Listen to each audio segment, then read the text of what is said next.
Sebagai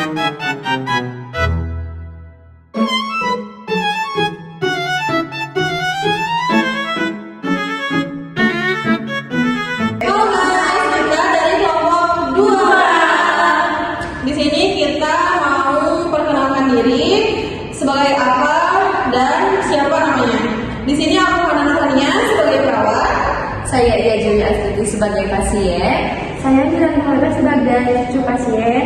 Saya Delika Insyadiah sebagai dokter.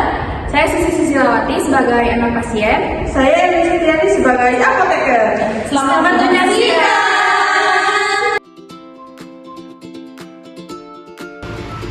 Selamat sore Bu Sinta. Sore Bu. Perkenalkan, saya Elin, apoteker di sini. Di sini saya akan memastikan pemantauan terapi obat ibu. Saya masih terasa lemas. Tadi pagi juga ada sedikit pendarahan.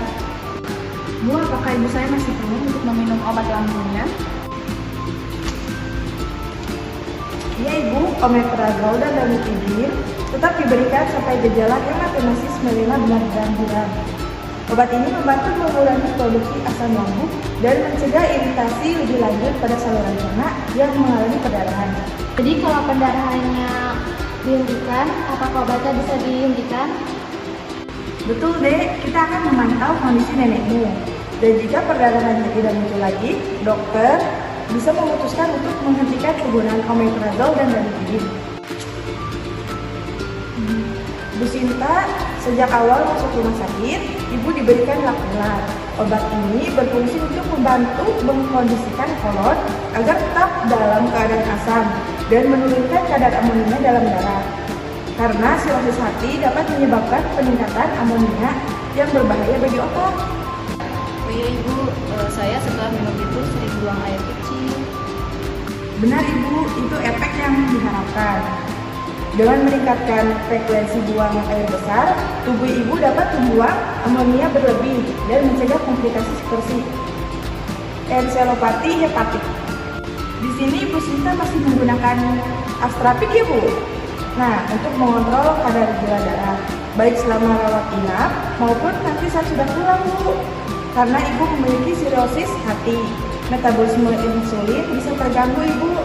Jadi pemantauan gula darah secara berkala sangat penting Bu.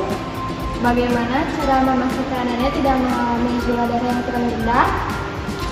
Iya deh, cara terbaik adalah rutin memeriksa gula darah, terutama sebelum dan sudah makan. Jika ibu merasa gemetar, berkeringat, atau lemas secara tiba-tiba, itu bisa jadi tanda hipoglikemia. Bagaimana dengan obat darah tingginya Bu?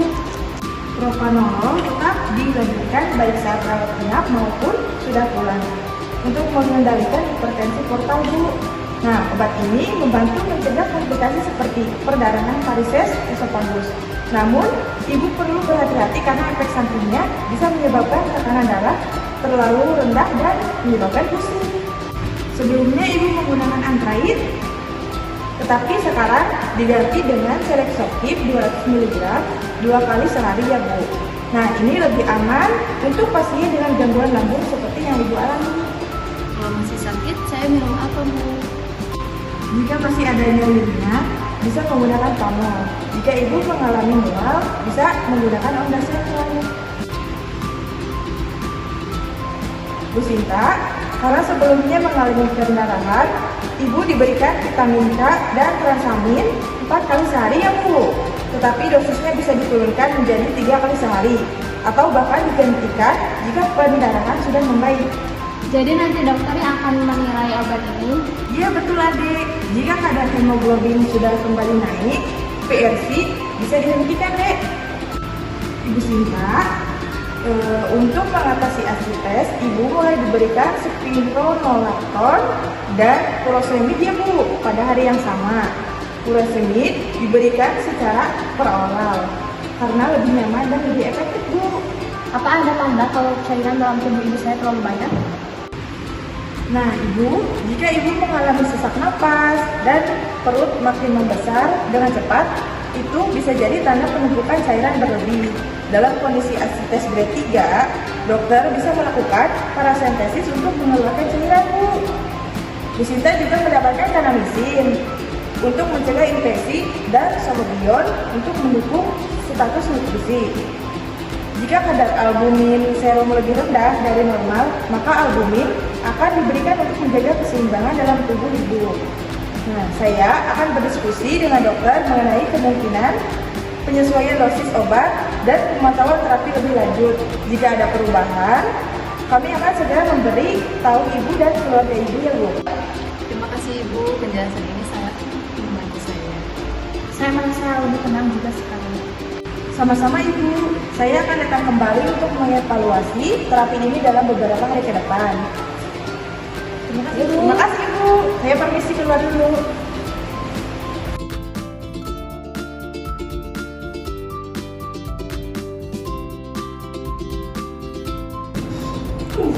Baik, kita akan mengevaluasi kondisi ibu Sinta berdasarkan observasi terakhir. Bagaimana status pasien setelah kunjungan apoteker? Pasien masih mengalami kelelahan dan pusing ringan setelah mengkonsumsi propanolol. Kemudian HB pasien sudah tergolong normal, namun efek samping dari hematemesis masih harus dipantau. Saya telah menjelaskan kepada pasien bahwa omeprazol dan ini dapat diberikan sampai gejala hematemesis hilang sepenuhnya. Namun, perlu pemantauan apakah masih ada indikasi pendarahan interstisial. Baik, untuk propanolol, apakah ada tanda hipotensi yang signifikan? Untuk tekanan darah pasien terakhir 150/80. Pasien mengeluh lemas dan tekanan darah stabil, tidak perlu observasi efek samping obat. Jika efek samping ini berlanjut, kita bisa mempertimbangkan penyesuaian dosis propanolol atau mengedukasi pasien untuk konsumsi lebih banyak cairan dalam batas yang diperbolehkan. Setuju, bagaimana dengan status diabetesnya? Pasien masih diberikan akstratid baik selama rawat inap maupun nanti setelah pulang. Namun ada laporan hipoglikemia dengan 2 hari yang lalu. Jadi saya sudah mengedukasi keluarga tentang tanda-tanda hipoglikemia dan cara mengatasinya. Baik, pemantauan gula darah rutin harus tetap dilakukan. Bagaimana dengan status ASI-nya?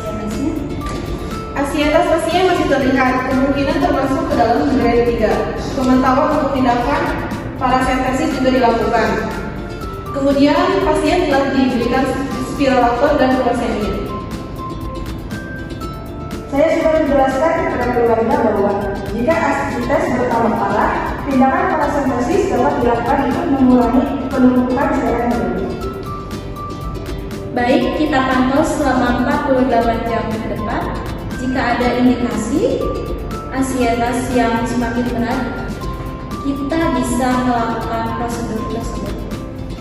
Untuk terapi koagulasi, saya melihat pasien masih mendapatkan vitamin K dan transamin 4 kali sehari. Apakah perlu diturunkan frekuensinya dok?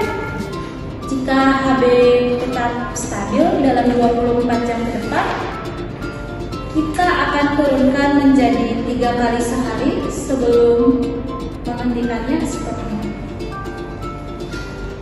Baik, kalau begitu saya akan terus memantau HB pasien secara berkala. Terima kasih semuanya. Lanjutkan pemantauan dan jika ada perkembangan, saya laporkan untuk penyesuaian terapi selanjutnya. Terima kasih dokter.